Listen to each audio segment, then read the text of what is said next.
Making birdhouse craft using ice cream sticks. Material required: ice cream sticks, paint brushes, watercolors, Fevicol, bindi. 1. Color the ice cream sticks in yellow, red and blue colors using paintbrush and watercolor.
2. Arrange these sticks as a birdhouse as shown here on a sheet of paper.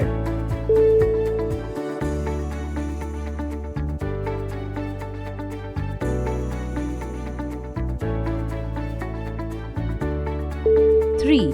After arranging them in correct manner, paste them carefully using glue.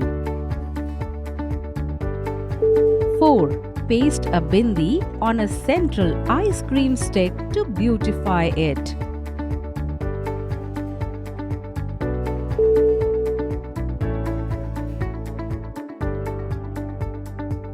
Thus, your birdhouse using ice cream sticks is ready.